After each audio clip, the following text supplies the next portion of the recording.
अस्सलामुअलैकुम, good morning, good afternoon and good evening. मैं हूं मीर साकिब और आप जुड़ गए हैं मेरे साथ बायोटिक क्लासेस में। और आज का जो हमारा टॉपिक है, आज का जो हमारा लेक्चर है, that is cell the unit of life. Cell the unit of life में हम बात करेंगे सेल के बारे में। हम बात करेंगे सेल की डिस्कवरी किस तरह से हुई और सेल के अंदर डिफरेंट स्ट्रक्चर्स कौन कौन से प्रेजेंट हैं उनके बारे में बात करेंगे। हम डिफरेंट टाइप्स ऑफ सेल्स के बारे में बात करेंगे, प्रोकैरियोटिक सेल के बारे में बात करेंगे, हम यूकैरियोटिक सेल के बारे में बात करेंगे।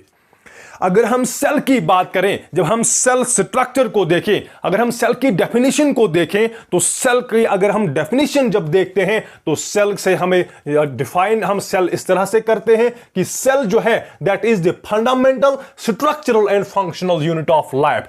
यानी ये जो सेल है, it is the fundamental unit of life, it is the basic unit of life. जितने भी लिविंग स्ट्रक्चर्स है, जितनी भी लिविंग फॉर्म्स है, जितनी भी लिविंग ऑर्गेनिजम्स के अंदर जितनी भी फंक्शंस होती है, उन सभी का जो यूनिट है, that unit is what? That unit is cell. यानी जितने भी लिविंग ऑर्गेनिजम्स है, उनका जो ओरिजिन है वो कहां से होता है? वो सेल से ही होता है। जितने भी इन लिविंग ऑर्गेनिजम्स के अंदर जितनी फंक्शंस होती है, उन फंक्शंस का भी ओरिजिन कहां से है? वो भी सेल से ही होता है। यानी जितने भी जो स्ट्रक्चर्स है, वो सारा स्ट्रक्चर यानी लिविंग स्ट्रक्चर्स, उनका ओरिजिन, उनका जो बेसिक यूनिट है, that basic unit is cell. अब हम बात करेंगे कि ये जो सेल है, ये जो लिविंग स्ट्रक्चर्स को बनाती कैसे हैं, और ये जो लिविंग स्ट्रक्चर्स है, इनमें ये फंक्शंस जितनी भी होती है, उन फंक्शंस के लिए सेल कैसे रेस्पॉन्सिबल है। के बाद second point about cell, that is a single cell is capable of individual existence. कि एक जो सिंगल सेल है, that is capable of individual existence. यानी एक सिंगल सेल भी वो अकेले रह सकती है, वो सिंगली अपनी जितनी भी मेटाबॉलिक एक्टिविटीज है, जितनी भी फंक्शंस है, जितनी भी लाइफ प्रोसेसेस है, उनके अंदर वो लाइफ प्रोसेसेस हो सकती है एक सिंगल सेल के अंदर। और एक सिंगल सेल भी जो है अपने तरह से क्या है? एक लिविंग होती है, अपनी तरह से वो इंडिपेंडेंटली क्या कर सकती है? एग्जिस्ट कर सकती है। यानी एक सिंगल सेल भी इंडिपेंडेंटली एग्जिस्ट कर सकती है। उस सेल को दूसरी कई सेल, बाकी सेल्स की सपोर्ट की जरूरत नहीं है। दो सेल्स मिलके कोई लाइफ प्रोसेस नहीं कर सकते, तीन सेल्स मिलके कोई लाइफ प्रोसेस नहीं कर सकती, बल्कि एक सिंगल सेल भी अगर वो एक सिंगल सेल भी अगर वो अकेले रहती है, वो इंडिपेंडेंट होती है, तो इंडिपेंडेंट होके भी वो अपना जो है उसका वो एग्जिस्ट कर सकती है। वो अपनी जितनी भी लाइफ प्रोसेसेस है, वो लाइफ प्रोसेसेस उसमें वो कंडक्ट हो सकती है, अपनी लाइफ प्रोसेस जो है वो कैरी कर सकती है एक सिंगल सेल। और ये जो सिंगल सेल है, इसके अंदर यानी जो सेल है, सेल के अंदर बहुत सारी मेटाबॉलिक एक्टिविटीज होती है, बहुत सारी केमिकल रिएक्शंस एक सेल के अंदर होते हैं। तो अब हम ये देखेंगे with the help of an example कि किस तरह से एक सिंगल सेल इंडिपेंडेंटली एग्जिस्ट कर सकती है, और किस तरह से ये सेल एक लिविंग फॉर्म को, एक स्ट्रक्चर को बनाती है। तो तभी तो हम बोलते हैं ना, जब हम इसी डेफिनेशन को हम देखेंगे कि किस तरह से ये जो सेल है वो एक स्ट्रक्चरल यूनिट है, और किस तरह से यही सेल एक फंक्शनल यूनिट है। किसका? लाइफ का। किसका? हम लाइफ का। हम देखेंगे, हमने बात की कि ये जो सेल है that is the structural unit of life. यानी जितने भी लिविंग स्ट्रक्चर्स हैं वो सेल से ही बने हैं। तो हम देखेंगे किस तरह से एक स्ट्रक्चर जो है, लिविंग स्ट्रक्चर सेल से बनता है। इसी के साथ जब हम बात की कि ये तो फंक्शनल यूनिट है जितनी भी लिविंग फॉर्म्स है, तो हम देखेंगे कि किस तरह से ये डिफरेंट फंक्शंस को कंडक्ट करता है, कैरी करता है। तो बात करेंगे पहले हम बात करेंगे कि ये स्ट्रक्चरल यूनिट कैसे है। ये जो सेल है ये एक स्ट्रक्चरल यूनिट कैसे है, किस तरह से ये डिफरेंट स्ट्रक्चर्स को बनाती है। तो फॉर एग्जांपल हमारे पास एक सिंगल सेल लेते हैं, हम एक सिंगल सेल लेते हैं, that single cell is sperm. आप इस स्पर्म को जानते हैं, ये जो स्पर्म है it is a male gamete होता है। ये जो स्पर्म है this is a male gamete. इसी के साथ साथ हम दूसरी एक सिंगल सेल लेते हैं, एक सिंगल सेल लेते हैं, दैट इज ओवा, जो कि एक फीमेल गैमेट है,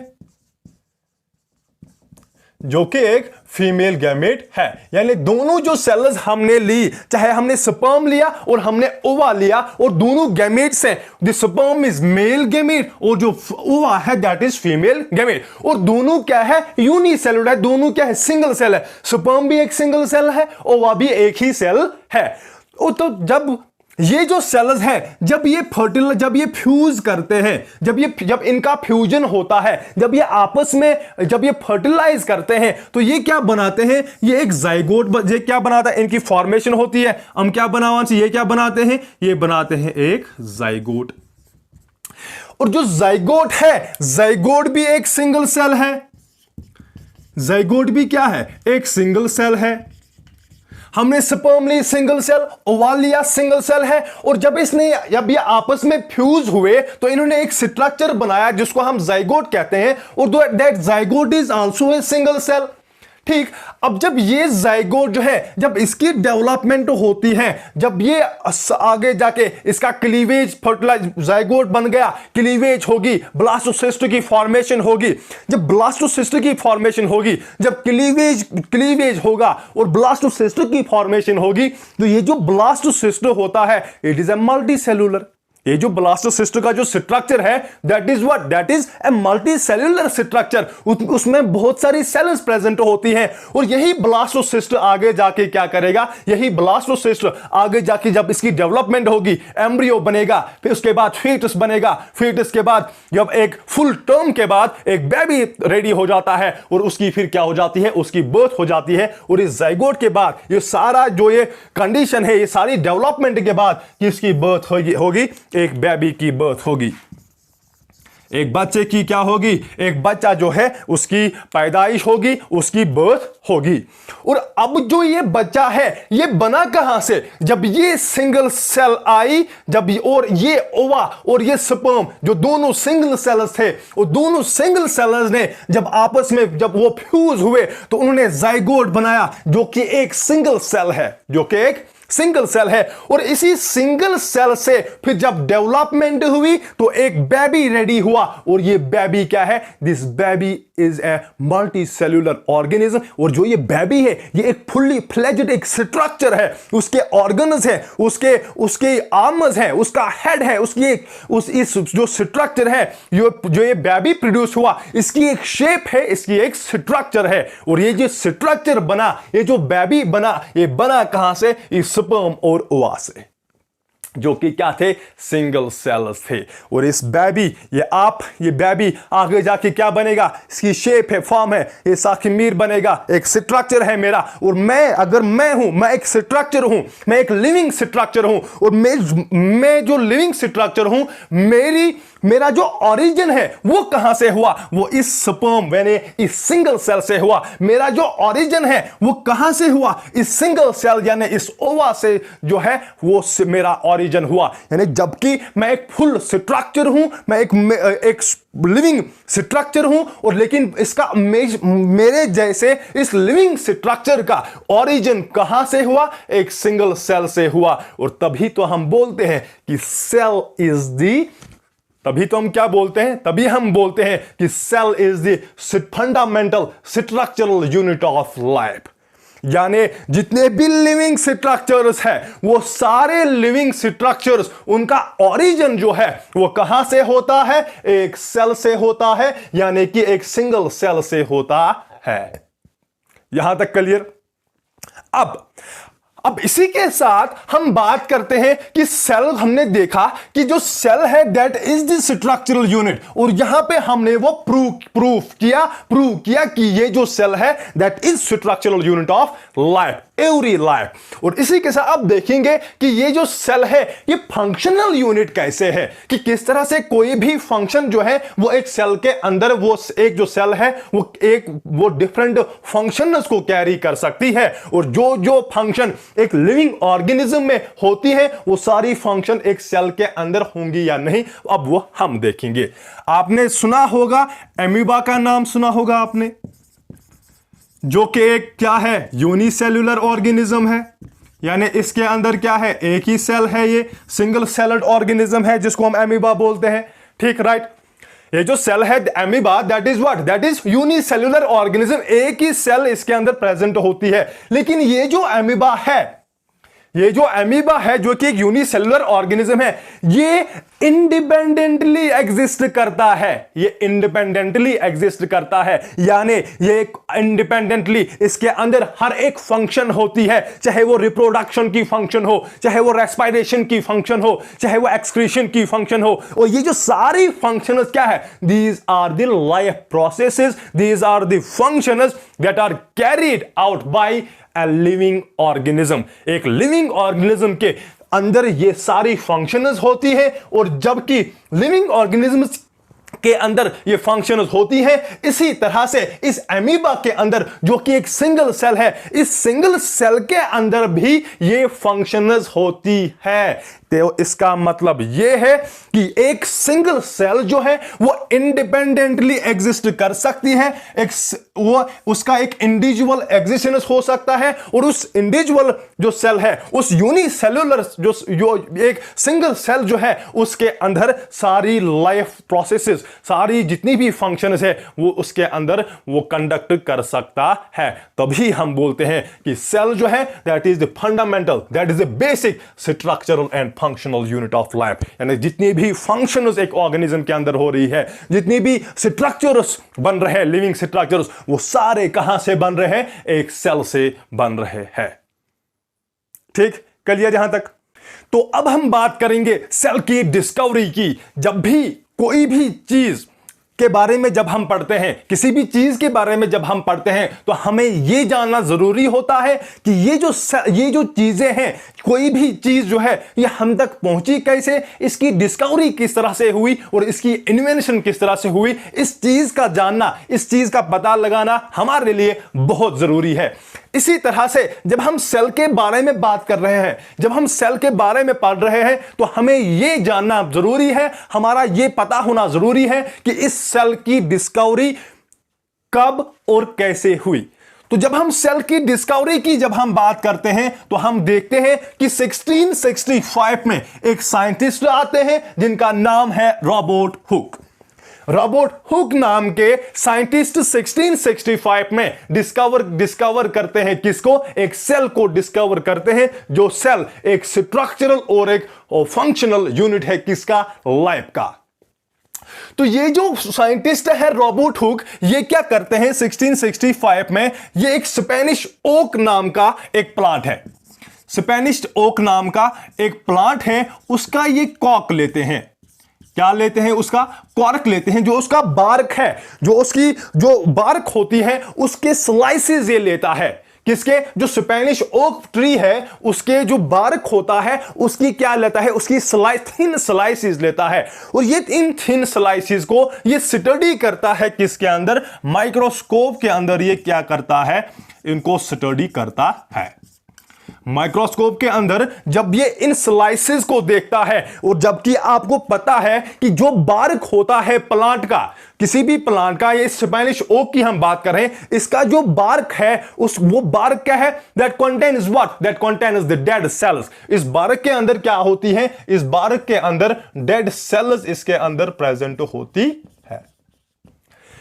जब ये डेड सेल्स से बना ये बार्क और इसी डेड सेल्स वाले स्लाइसेस को स्टडी करता है कौन, इनको स्टडी करता है रॉबर्ट हुक।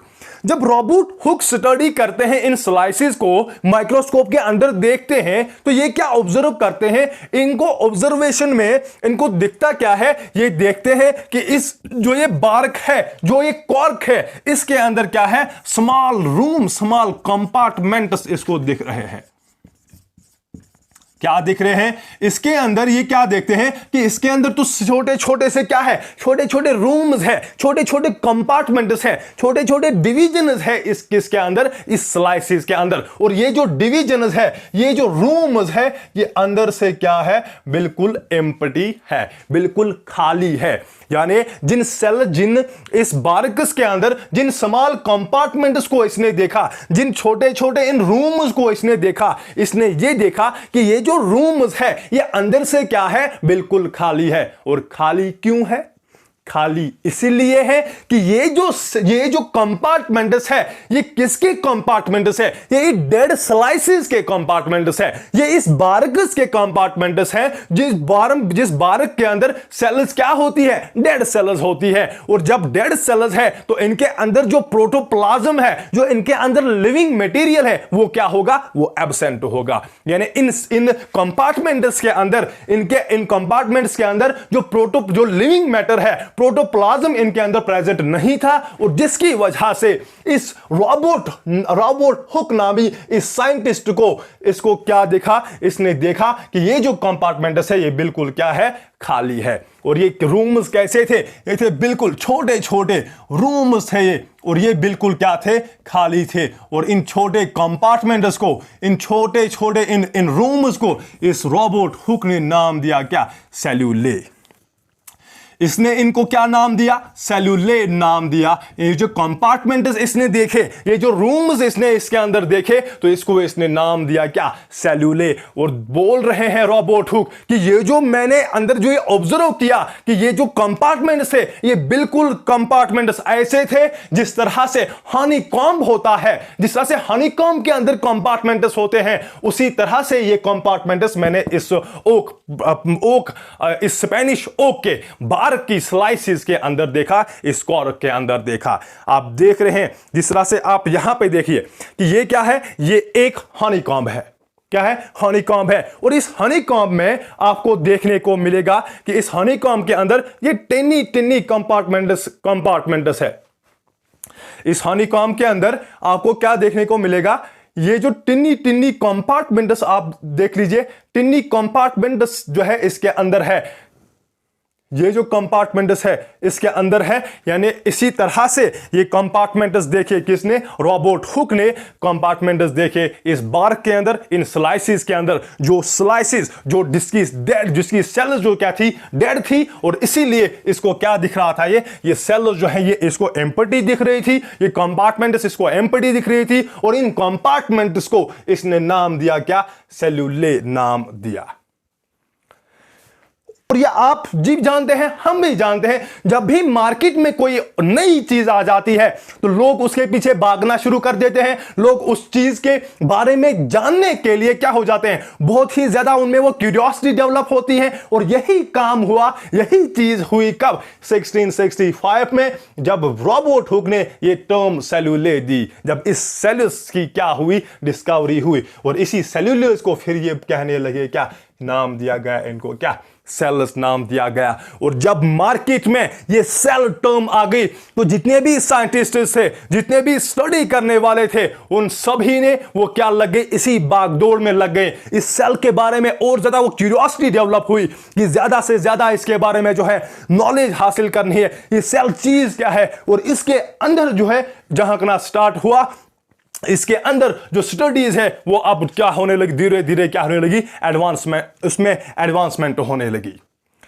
अब जबकि जो माइक्रोस्कोप था, माइक्रोस्कोप का होना बहुत जरूरी था। और माइक्रोस्कोप के अंदर साथ साथ में क्या आने लगी? उसके अंदर भी साथ साथ जो है एडवांसमेंट आने लगी। जब एडवांसमेंट में उसमें माइक्रोस्कोप में एडवांसमेंट आ गई तो इसके साथ साथ सेल के अंदर जितना भी स्ट्रक्चर है, जितने भी जो स्ट्रक्चर्स है, उनको भी जो है ऑब्जर्व किया गया किसके अंदर? इस माइक्रोस्कोप के अंदर। और अब देखेंगे कि आगे किस किस सेल ऑर्गेनेल की, किस किस स्ट्रक्चर का जो है वो उसकी ऑब्जर्वेशन हुई, उसकी डिस्कवरी हुई। इसी के साथ जब माइक्रोस्कोप में एडवांसमेंट हुई तो एक सेल का एक डिटेल्ड स्ट्रक्चर आ गया। सेल की जो है डिटेल्ड स्ट्रक्चर सामने आ गया कि सेल के अंदर क्या क्या स्ट्रक्चर और प्रेजेंट है। इसी के साथ हमारे पास एक साइंटिस्ट, इसी के साथ जो है साइंटिस्ट आते हैं, एंटोइन लेवेनहुक। लेवेनहुक नाम का साइंटिस्ट जो डिस्कवर करता है क्या? Living cells. अब तक सेल्स जो है वो डिस्कवर हो गई थी,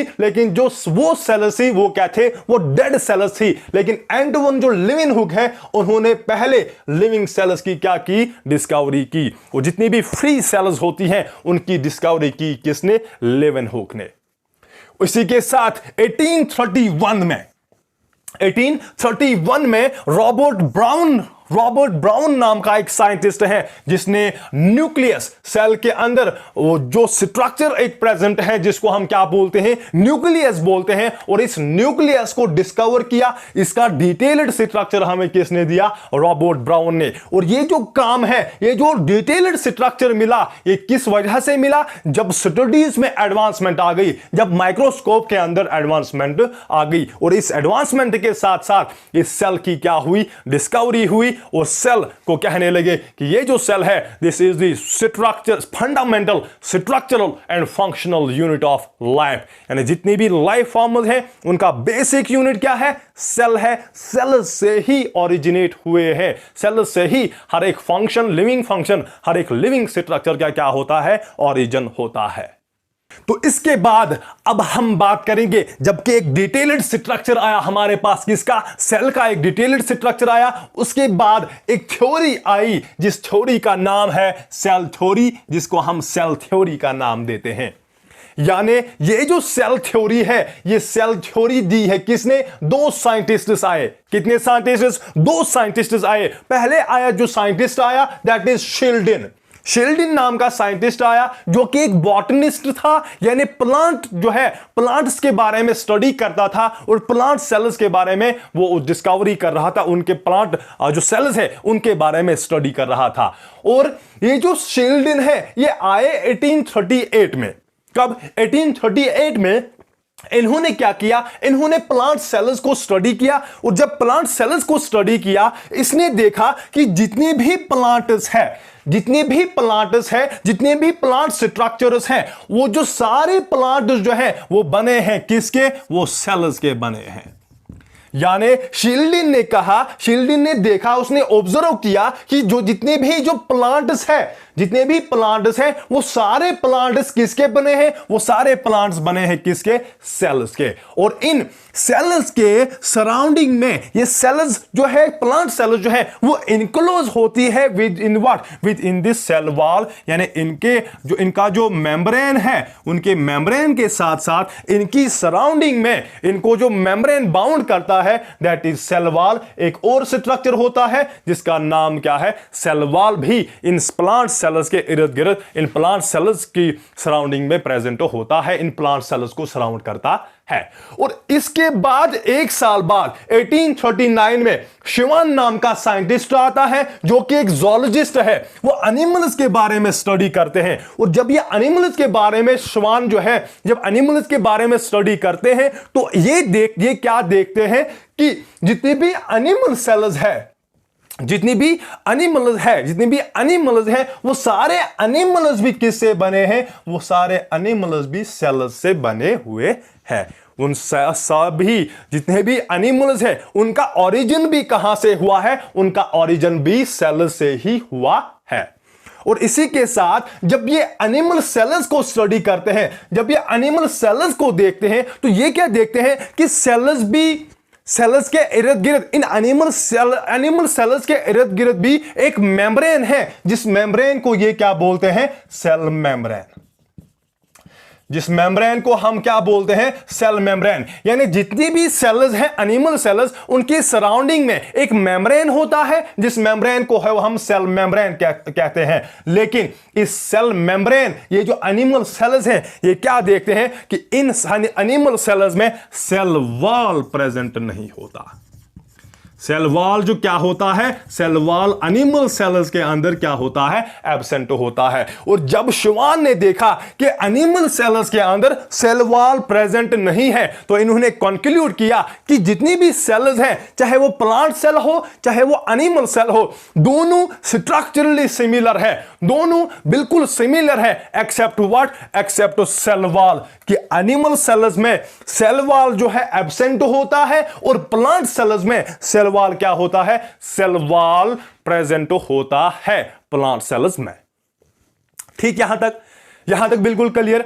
तो अब यहां पे इन्होंने देखा कि जब दोनों की स्टडीज आ गई, अब दोनों ने अपनी इन्वेस्टिगेशंस वो उनको इन्वेस्टिगेशंस को एक्सचेंज किया। तो फिर उन्होंने एक एक मिलके एक कॉम्बिनेशन में कंप्लीटली एक थ्योरी दी और कहा कि यानी जितने भी प्लांट्स है, जितने भी एनिमल्स है, वो सारे प्लांट्स और एनिमल्स बने हैं किससे? वो सेल, वो बने हैं सिर्फ और सिर्फ किससे? सेल से ही बने हैं। और एनिमल सेल और प्लांट सेल में बस सिर्फ एक ही डिफरेंस है, that is the cell wall, that is difference of cell wall, जो कि प्लांट सेल्स में प्रेजेंट होता है और एनिमल सेल्स में बिल्कुल प्रेजेंट नहीं होता है।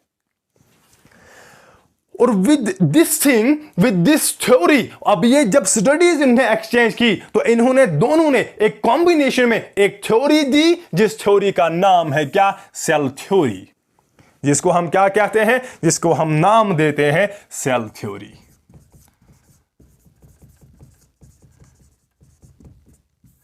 अब ये जो सेल थ्योरी है, अब ये जो सेल थ्योरी है, इस सेल थ्योरी के अंदर ये क्या कहते हैं? सेल थ्योरी के अंदर शील्डन और श्वान कहते हैं कि जितने भी लिविंग ऑर्गेनिजम्स हैं, all the plants and animals, all living forms are made up of what? Are made up of cells और सेल प्रोडक्ट्स। यानी all living organisms, all living organisms are made of cells or cell products, cells and cell products।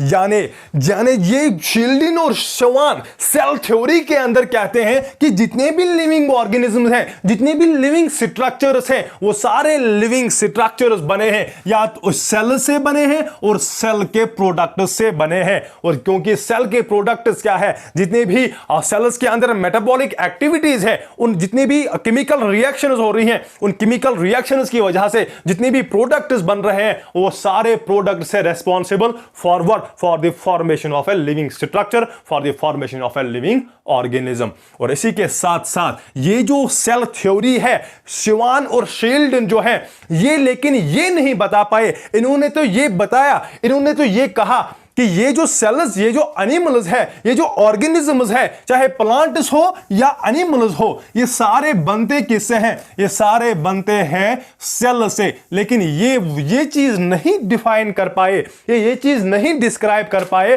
कि ये जो पुरानी जो नई sales है, नई सेल्स बनती कहां से है। अगर फॉर एग्जाम्पल एक सेल है, एक ह्यूमन बीइंग है, एक ऑर्गेनिज्म है, उसे वो डिफरेंट दूसरे ऑर्गेनिज्म को जो है उसके अंदर सेल्स की फॉर्मेशन होती है, या एक ऑर्गेनिज्म के अंदर दूसरे ऑर्गेनिज्म को वह बर्थ देता है, यानी सेल्स जो है वो नई बन रही है। लेकिन ये जो सेल थ्योरी के अंदर या शील्डन जो श्वान जो थे, ये चीज डिस्क्राइब नहीं कर पाए कि जो सेल्स है वो बन कहां से रही है, जो ये नई सेल्स है वो कहां से बन रही है। तभी इसके बाद और इस चीज को ऑब्जर्व किया किसने? एक साइंटिस्ट है जिनका नाम है रोडोल्फ विर्चो। रोडोल्फ विर्चो नाम का एक साइंटिस्ट है जिन्होंने हमें यह बताया कि उन्होंने एक स्टेटमेंट दिया, दैट स्टेटमेंट वाज ओमनिस सेल्यूला ई सेल्यूला। इन्होंने स्टेटमेंट दिया दैट इज ओमनिस सेल्यूला ई सेल्यूला, यानी ऑल द न्यू सेल्स। ये क्या बोल रहे हैं कि new sales arise from pre existing cells.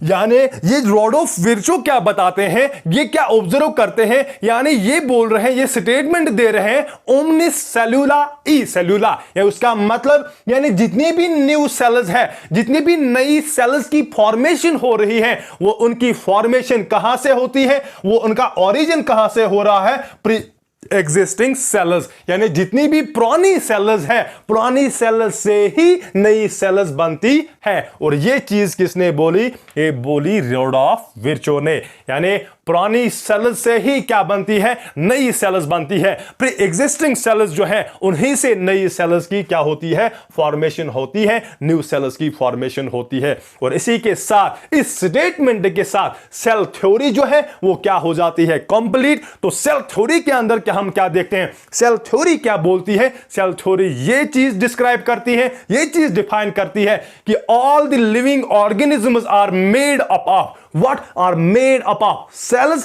and cell products. And second thing, that all the new cells arise from pre-existing cells. New cells are formed from what, pre-existing cells. यानी जितनी भी नई सेल्स बन रही है वो सारी नई सेल्स बन कहां से रही है, पुरानी सेल्स से, प्री एग्जिस्टिंग सेल्स से बन रही है। And this is all about cell theory. अब हम ओवरव्यू लेंगे किसका, सेल का। अब हम ओवरव्यू लेंगे कि अब सेल का स्ट्रक्चर जो है वो हमने देखा, सेल स्ट्रक्चर हमने देखा, हमने सेल थ्योरी के बारे में बात की कि सेल थ्योरी हमें क्या बताती हैं, ठीक। उसके साथ हम अब बात करेंगे ओवरव्यू किसका, सेल का, कि सेल के अंदर अब डिफरेंट स्ट्रक्चर्स क्या प्रेजेंट हैं और उन स्ट्रक्चर्स का फंक्शन क्या है और स्ट्रक्चर्स को हम नाम क्या देते हैं। और अब जब हम सेल को जब हमने देखा कि, और जब इसी तरह से जिस तरह से लिवनबुक ने लिविंग सेल्स को डिस्कवर किया, उसके बाद रॉबर्ट ब्राउन आए, उन्होंने सेल के अंदर न्यूक्लियस देखा, उसके बाद जो है डिफरेंट साइंटिस्ट्स आए, उन्होंने एक डिटेलर जो है स्ट्रक्चर दिया किसका, सेल्स का। तो जब हम देखते हैं सेल्स को, जो सेल्स होते हैं, एक तो ये कंप्लीट स्ट्रक्चर है ही, लेकिन इस सेल के अंदर, इस मेम्ब्रेन के अंदर, इस सेल के अंदर भी कुछ स्ट्रक्चर्स प्रेजेंट होते हैं और उन स्ट्रक्चर्स को हम क्या नाम देते हैं, ऑर्गेनेलीज का नाम देते हैं। यानी सेल ऑर्गेनेलीज क्या है, this cell organelles are what, structures present inside the cell, present inside cell. यानी एक सेल के अंदर, चाहे वो प्लांट सेल हो चाहे ये वो एनिमल सेल हो, इन सेल्स के अंदर डिफरेंट स्ट्रक्चर्स प्रेजेंट होते हैं और उन डिफरेंट स्ट्रक्चर्स को जो इस सेल के अंदर प्रेजेंट हैं उनको हम क्या नाम देते हैं, उन स्ट्रक्चर्स को हम नाम देते हैं सेल ऑर्गेनेलीज। और ये जो सेल ऑर्गेनेलीज होती है, ये जो सेल ऑर्गेनेलीज, ये जो स्ट्रक्चर्स होते हैं, इनकी फंक्शंस भी क्या होती है, इनकी फंक्शंस भी डिफरेंट होती हैं। और ये और सेल ऑर्गेनेलीज, जिस तरह से सेल मेम्ब्रेन बाउंड होता है, जिस तरह से न्यूक्लियस मेम्ब्रेन बाउंड होता है, उसका एक अलग मेम्ब्रेन होता है, वो अलग उसका कंपार्टमेंट होता है, इसी तरह से ये जो डिफरेंट ऑर्गेनेलीज सेल के अंदर प्रेजेंट हैं वो भी बाकी ऑर्गेनेलीज से बिल्कुल अलग होते हैं। कंपार्टमेंट्स उनका अलग होता है, उनके भी अलग अलग मेम्ब्रेन्स होते हैं। जिस तरह से अगर हम बात करें, एक हमारा घर है, वो घर एक स्ट्रक्चर है, वो एक उसका एक मेम्ब्रेन होता है, उसके एक जो बाउंड्री होती है, उस बाउंड्री के अंदर ये जो है डिफरेंट स्ट्रक्चर्स होते हैं। यानी इस मकान के अंदर, इस घर के अंदर अब डिफरेंट चीजें हैं, डिफरेंट कंपार्टमेंट्स हैं। इस घर के अंदर बेडरूम है, इसके अंदर किचन है, वॉशरूम है, टॉयलेट है और डाइनिंग रूम है, इसके अंदर स्टडी रूम है। यानी ये जो स्ट्रक्चर्स है, ये जो कंपार्टमेंट्स है, ये इस घर के अंदर है, एक मेम्ब्रेन के अंदर है। और इसी तरह से अगर हम सेल की बात करते हैं, सेल के अंदर भी डिफरेंट स्ट्रक्चर्स प्रेजेंट होते हैं और उन जिस तरह से हमारे घर में इन कंपार्टमेंट्स की, बेडरूम की फंक्शन अलग, किचन की फंक्शन अलग, वॉशरूम की फंक्शन अलग, इस टॉयलेट की फंक्शन अलग, डाइनिंग रूम की फंक्शन अलग, और इसी तरह से जो स्टडी रूम है उसकी फंक्शन अलग। और इसी तरह से सेल के अंदर जो स्ट्रक्चर्स है, सेल के अंदर जो ऑर्गेनेलीज है, उनकी भी फंक्शन जो है वो डिफरेंट होती है, अलग अलग होती है। उनकी फंक्शन जो है वो क्या होती है, डिफरेंट होती है। और इसी तरह से ये जो सेल है, इसके अंदर एक मेम्ब्रेन बाउंड ऑर्गेनेली होती है, एक स्ट्रक्चर प्रेजेंट होता है जिसका खुद का एक मेम्ब्रेन होता है। और उस स्ट्रक्चर के अंदर क्या प्रेजेंट होता है, उस स्ट्रक्चर के अंदर प्रेजेंट होते हैं क्रोमोसोम्स। उस स्ट्रक्चर के अंदर, जो सेल के अंदर एक स्ट्रक्चर होता है जो मेम्ब्रेन बाउंड होता है, जिसका अपना मेम्ब्रेन होता है, जिसकी अपनी बाउंड्री होती है, उस बाउंड्री के अंदर प्रेजेंट होते हैं क्रोमोसोम्स। और इन क्रोमोसोम्स के अंदर प्रेजेंट होता है डीएनए। यानी और ये जो डीएनए है ये एक्ट करता है एज ए जेनेटिक मटेरियल। यानी सेल के अंदर एक ऑर्गेनेली प्रेजेंट है, that organelle is membrane bound organelle, that organelle contains chromosomes, that on those chromosomes contain DNA. That DNA is what? That DNA is the genetic material, that DNA is the hereditary material that is transferred, that is transmitted from parent to offspring. ठीक, and that organelle, that structure which contains chromosomes, which contains this DNA, which contains the genetic material is called as the nucleus. इस structure को हम, जो cell के अंदर present है, उस structure को हम क्या नाम देते हैं? उस स्ट्रक्चर को हम नाम देते हैं न्यूक्लियस। और इसी न्यूक्लियस के अंदर, इसी न्यूक्लियस के सराउंडिंग में, इस सेल के अंदर प्रेजेंट होता है एक सेमी फ्लूइड मैट्रिक्स प्रेजेंट होता है। सेमी फ्लूइड मैट्रिक्स, जिसके अंदर, जिस सेमी फ्लूइड मैट्रिक्स के अंदर जितनी भी सेल्यूलर एक्टिविटीज होती है, सेल के अंदर जितनी भी एक्टिविटीज होती है, जितनी भी मेटाबॉलिक रिएक्शंस होती हैं, वो सारी मेटाबॉलिक रिएक्शन होती है इसी सेमी फ्लूइड मैट्रिक्स के अंदर। जिस सेमी फ्लूइड मैट्रिक्स को हम क्या नाम देते हैं? साइटोप्लाज्म। यानी इस साइटोप्लाज्म के अंदर, यानी जितनी भी केमिकल रिएक्शंस है, जितनी भी मेटाबॉलिक रिएक्शंस है, वो सारी metabolic reactions that take those metabolic reactions take place inside the cytoplasm, inside the semi-fluid matrix. और इस यही जो डिफरेंट जो एक्टिविटीज इस साइटोप्लाज्म के अंदर हो रही है, इन एक्टिविटीज की मदद से ही, इन सेल्यूलर एक्टिविटीज की मदद से ही, इन केमिकल रिएक्शंस की मदद से ही सेल जो है वो क्या है?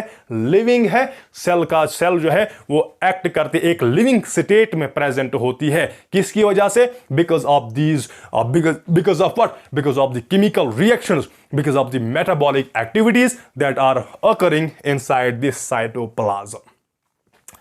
इसी तरह से इन ऑर्गेनेलीज के साथ साथ, इस न्यूक्लियस के साथ साथ सेल के अंदर और भी ऑर्गेनेलीज है, या जिनको हम बोलते हैं माइटोकॉन्ड्रिया। माइटोकॉन्ड्रिया एक स्ट्रक्चर प्रेजेंट होता है किनके अंदर? सेल्स के अंदर। एंडोप्लाज्मिक रेटिकुलम प्रेजेंट होता है सेल्स के अंदर, ये भी एक ऑर्गेनेली है।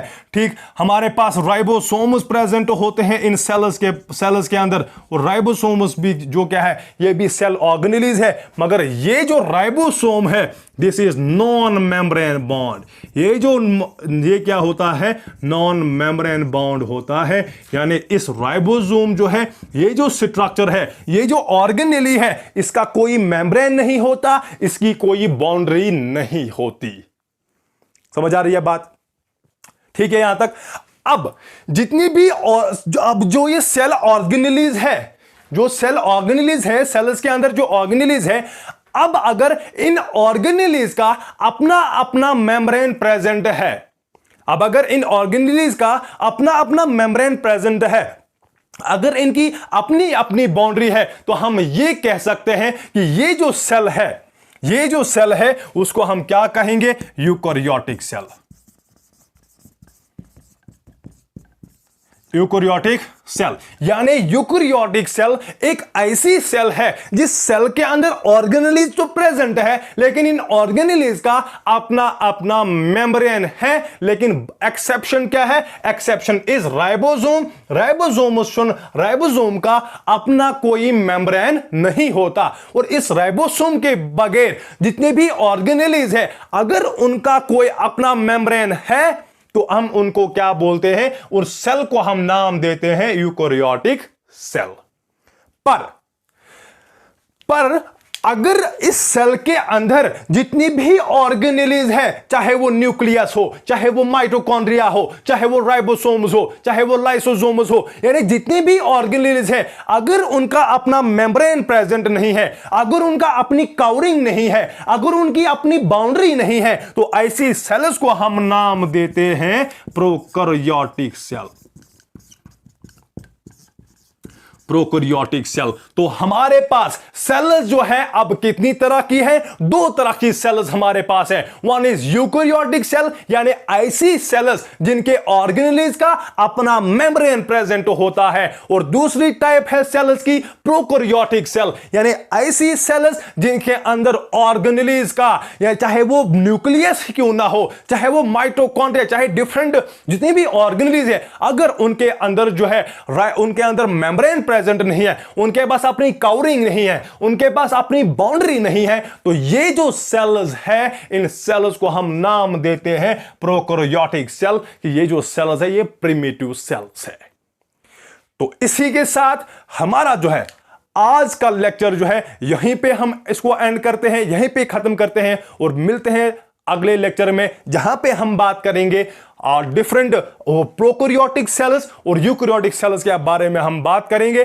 और तब तक के लिए आप अच्छी तरह से आप मेहनत कीजिए, आप पढ़ाई कीजिए और सपोर्ट कीजिए बायोटिक क्लासेस को। इस लेक्चर को आप देखिए, और जो ये लेक्चर है इसको अपने फ्रेंड्स के साथ, अपने क्लासमेट्स के साथ, सभी जितने भी स्टूडेंट्स हैं उनके साथ शेयर कीजिए, ताकि उनको भी इस लेक्चर से जो है उनको भी फ़ायदा मिले, वो भी पढ़ सकें अच्छे से। और अगर आपके पास कोई डाउट है, कोई क्वेश्चन है रिगार्डिंग दिस टॉपिक, तो आप हमें हमारे कमेंट बॉक्स में जो है आप क्वेश्चन, आप अपना डाउट जो है वो बोल सकते हैं, वो कमेंट कर सकते हैं, या हम कॉन्टैक्ट डिटेल जो है हमारी डिस्क्रिप्शन में होंगी, उसमें आप जितनी भी आपकी क्वेरीज है, जितनी भी आपकी जो है डाउट्स हैं, वो आप पूछ सकते हैं। Thank you.